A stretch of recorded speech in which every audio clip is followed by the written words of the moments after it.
Bismillahirrahmanirrahim. Assalamualaikum warahmatullahi wabarakatuh. Alhamdulillahi rabbil alamin. Assalatu wassalamu ala sayyidina Muhammadin wa ala alihi wa ashabihi ajma'in. Amma ba'd.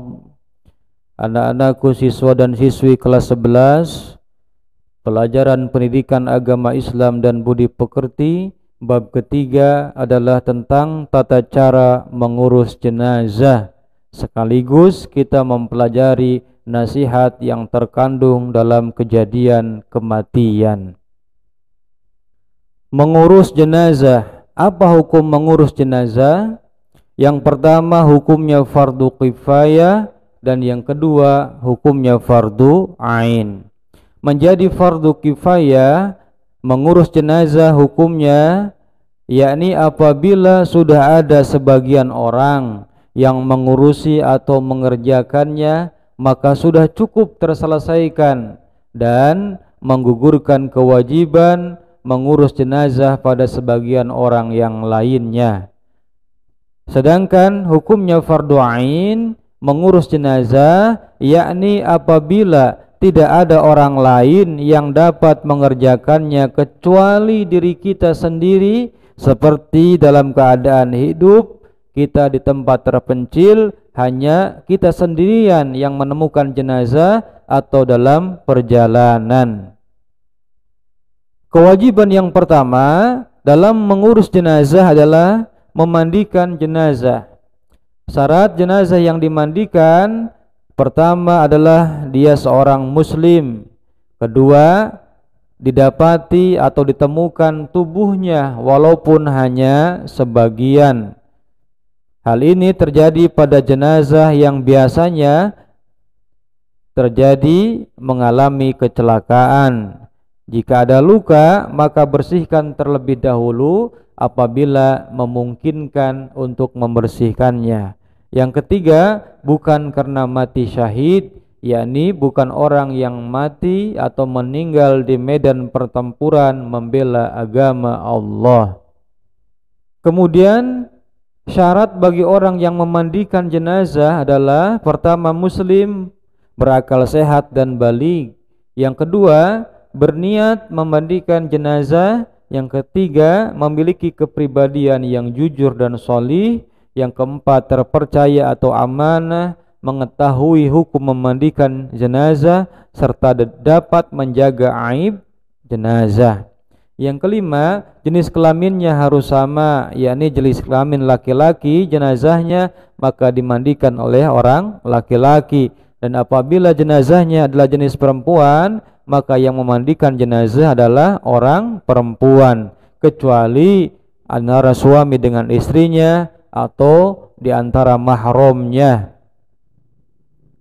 Juga terdapat hal-hal yang perlu dipersiapkan ketika akan melakukan memandikan jenazah. Yang pertama tempat, kedua air suci atau air bersih yang mensucikan, kemudian sabun, kemudian sarung tangan, kapas dan air kapur barus. Sekarang tata cara memandikan jenazah. Yang pertama, jenazah dibaringkan di balai atau tempat lain yang memiliki standar kepantasan, terhindar dari hujan dan sinar matahari, tertutup tidak terlihat kecuali oleh orang yang sedang memandikan dan mahramnya. Yang kedua, harus menutupi jenazah dengan pakaian yang melindungi seluruh tubuhnya agar auratnya tertutup tidak terlihat. Yang ketiga, orang yang memandikan memakai sarung tangan. Air yang digunakan untuk memandikan jenazah adalah air suci mensucikan dan disunahkan mencampurkan dengan daun bidara atau larutan kapur barus. Kemudian yang keempat adalah menyiramkan air ke seluruh badan secara merata dari ujung kepala sampai ke ujung kaki, disunahkan 3 kali atau lebih, dengan mendahulukan anggota tubuh atau anggota badan sebelah kanan sebelum anggota tubuh sebelah kiri.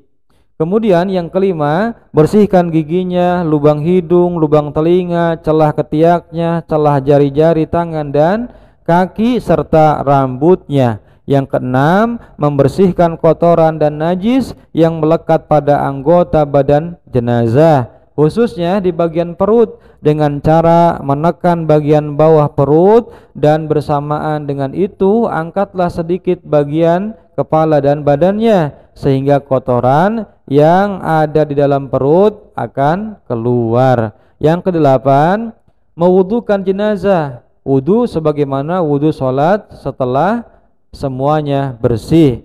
Yang kesembilan terakhir adalah dengan disiram larutan kapur barus dan wangi-wangian. Kewajiban yang kedua adalah mengafani jenazah. Mengafani jenazah adalah menutup atau membungkus jenazah dengan sesuatu yang dapat menutupi tubuhnya walaupun hanya sehelai kain dari ujung rambut sampai ujung kaki. Meskipun para fuqaha atau ahli fikih memberikan pilihan antara batasan minimal dan batasan yang sempurna, jadi kain kafan yang dipergunakan hendaklah berwarna putih dan diberi wewangian. Apabila mengkafani jenazah melebihi dari ketentuan batasan tersebut, maka hukumnya makruh atau bisa jadi haram sebab berlebihan, seperti menggunakan kain sutra untuk jenazah laki-laki dan lain sebagainya, kecuali dalam keadaan tertentu yang tidak memungkinkan, seperti dalam keadaan tidak ada pilihan yang lain, hanya itu saja adanya. Kemudian tata cara mengafani jenazah. Mengafani jenazah dibagi menjadi dua berdasarkan jenis kelaminnya. Pertama, jenazah laki-laki. Yang harus dipersiapkan adalah bentangkan kain kafan sehelai demi sehelai, yang paling bawah lebih lebar dan luas, serta setiap lapisan diberi kapur barus. Kemudian tahap yang kedua, angkatlah jenazah dalam keadaan tertutup dengan kain dan letakkan di atas kain kafan memanjang lalu ditaburi dengan wangi-wangian. Yang ketiga, tutuplah lubang-lubang hidung, telinga, mulut, kubul dan dubur yang memungkinkan masih mengeluarkan kotoran dengan menggunakan kapas. Langkah yang keempat adalah selimutkan kain kafan dari sebelah kanan ke sebelah kiri, kemudian yang lembar sebelah kiri ke sebelah kanan. Selanjutnya lakukan seperti itu selembar demi selembar dengan cara yang lembut perlahan-lahan. Yang kelima, ikatlah dengan tali yang sudah dipersiapkan sebelumnya. Kain kafan, di bawah kain kafan 3 atau 5 ikatan. Yang keenam, dalam keadaan khusus tertentu, jika kain kafan tidak cukup menutupi seluruh badan jenazah, maka tutuplah bagian kepalanya dan bagian kakinya boleh terbuka. Namun usahakan tutup dengan dedaunan, rumput, kertas. Jika tidak ada kain kafan kecuali sekedar menutup aurat, tutuplah dengan apa saja yang bisa digunakan. Adapun cara mengafani jenazah perempuan, kain kafan untuk jenazah perempuan terdiri dari 5 lembar kain. Urutannya, pertama, lembar pertama untuk menutupi seluruh badan, yang kedua sebagai kerudung kepala, yang ketiga sebagai baju kurung, yang keempat menutupi pinggang hingga kaki, yang lembar kelima menutup pinggul dan paha. Adapun tata cara mengafani jenazah perempuan sebagai berikut. Pertama, susun kain kafan yang sudah dipotong-potong untuk masing-masing bagian dengan tertib. Lalu angkatlah jenazah dalam keadaan tertutup dengan kain dan letakkan di atas kain kafan sejajar, serta taburi dengan wangi-wangian dan kapur barus.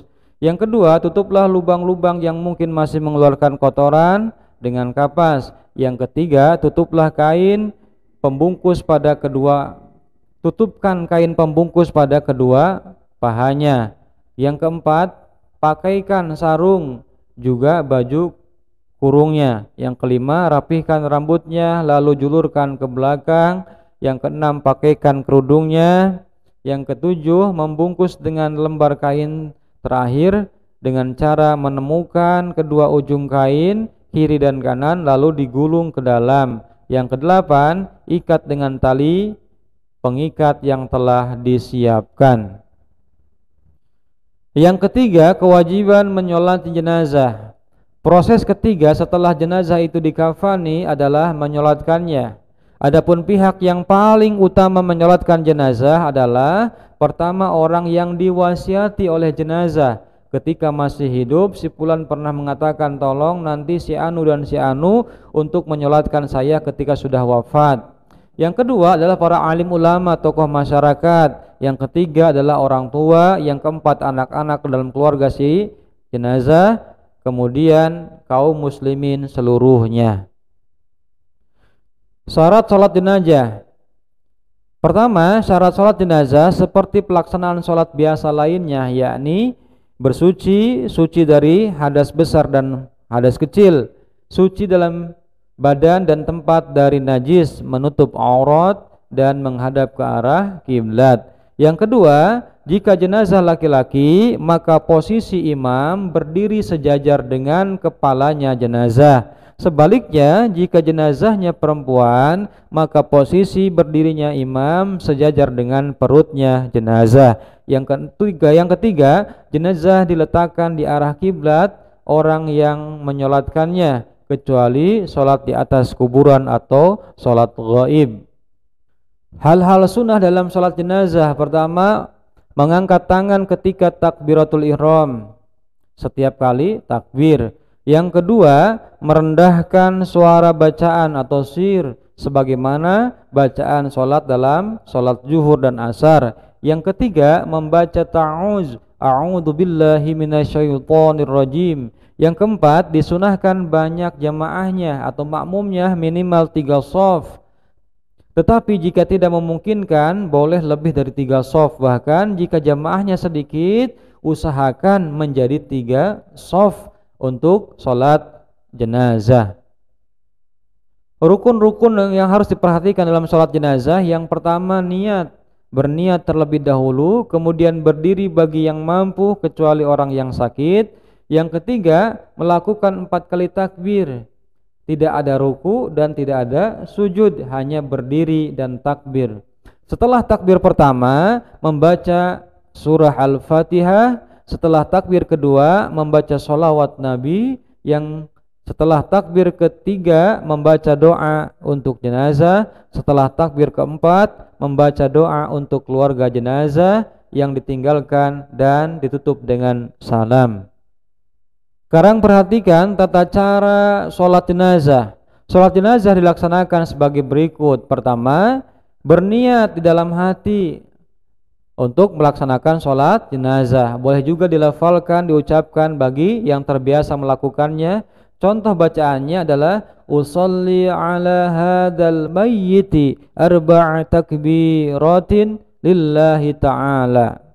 Untuk jenazah laki-laki menggunakan hadza, untuk jenazah perempuan menggunakan hadhihi. Usolli ala hadhil mayyiti atau ala hadhil maytati arba'a takbiratin lillahi ta'ala. Untuk laki-laki, usolli ala hadzal mayyiti arba'a takbiratin lillahi ta'ala. Tambahkan arba'a takbiratin fardhul kifayati lillahi ta'ala. Boleh? Kemudian setelah takbir pertama Allahu Akbar, maka kemudian dilanjutkan dengan membaca surah Al-Fatihah dari awal sampai waladhdallin. Kemudian pada takbir yang kedua, setelah melaksanakan takbir yang kedua, dilanjutkan dengan membaca sholawat Nabi. Usahakan membaca sholawat yang lengkap seperti bacaan sholawat ketika kita tahiyat. Allahumma salli ala sayyidina Muhammad wa ala ali sayyidina Muhammad kama sallaita ala sayyidina Ibrahim wa ala ali sayyidina Ibrahim wa barik ala sayyidina Muhammad wa ala ali sayyidina Muhammad kama barakta ala sayyidina Ibrahim wa ala ali sayyidina Ibrahim fil alamin innaka Hamidum Majid. Kemudian Allahu Akbar, takbir yang ketiga. Setelah takbir yang ketiga membaca doa untuk jenazah. Allahumma ighfir lahu warhamhu wa'afihi wa'fu anhu. Paling pendek sampai situ. Kalau untuk perempuan, Allahumma ighfir laha warhamha wa'afiha wa'fu anha wa akrim nuzulaha wa wasi madkhalaha waj'alil jannata maswaha. Kalau perempuan menggunakan domir ha, kalau laki-laki menggunakan domir hu. Setelah itu Allahu Akbar, takbir yang keempat. Setelah takbir yang keempat membaca doa untuk keluarga jenazah yang ditinggalkan. Allahumma la tahrimna ajrahu wa la taftinna ba'dahu waghfir lana wa lahu. Kalau perempuan, Allahumma la tahrimna ajraha wa la taftinna ba'daha waghfir lana wa laha. Kemudian setelah itu Assalamualaikum warahmatullahi. Assalamualaikum warahmatullahi. Selesai melaksanakan sholat jenazah dengan berdiri dan 4 kali takbir. Berikutnya yang keempat adalah menguburkan jenazah. Ada beberapa ketentuan terkait dengan menguburkan jenazah. Yang pertama, sunnah yang harus dilakukan ketika akan menguburkan jenazah. Pertama, menyegerakan membawa jenazah ke tempat pemakaman tapi tanpa tergesa-gesa, dengan cara yang lembut. Yang kedua, pengiring tidak dibenarkan duduk sebelum jenazah diletakkan pada tempatnya. Yang ketiga, disunahkan menggali kubur secara mendalam agar jasad jenazah terjaga dari jangkauan binatang buas atau agar baunya tidak merebak keluar. Yang keempat, lubang kubur yang dilengkapi liang lahat untuk jenazah muslim, bukan syak jenazah non muslim. Syak adalah liang yang dibuat khusus di dasar kubur pada bagian tengahnya. Berikut ini bentuk dari keduanya. Ini adalah yang syak, ini yang di pinggir, ini yang di tengah. Ya, kita menggunakan cara pemakaman yang tempat jenazahnya di pinggir sebelah barat. Ya. Tata cara menguburkan jenazah. Pertama, jenazah diangkat untuk diletakkan di dalam kubur, lakukan secara perlahan-lahan. Yang kedua, jenazah dimasukkan ke dalam kubur, dimulai dari kepala terlebih dahulu dan dilakukan lewat arah kaki. Jika tidak memungkinkan, boleh menurunkannya dari arah kiblat. Yang ketiga, di dalam liang lahat, jenazah diletakkan dalam posisi miring di atas lambung kanan bagian bawah dan menghadap ke arah kiblat. Yang keempat, pipi dan kaki jenazah supaya ditempelkan ke tanah dengan membuka kain kafannya.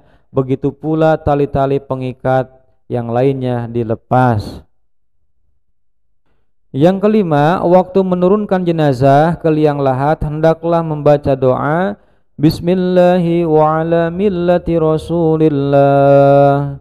Kemudian yang keenam, setelah jenazah diletakkan di dalam rongga liang lahat, maka rongga liang lahat tersebut ditutup dengan papan kayu atau bambu.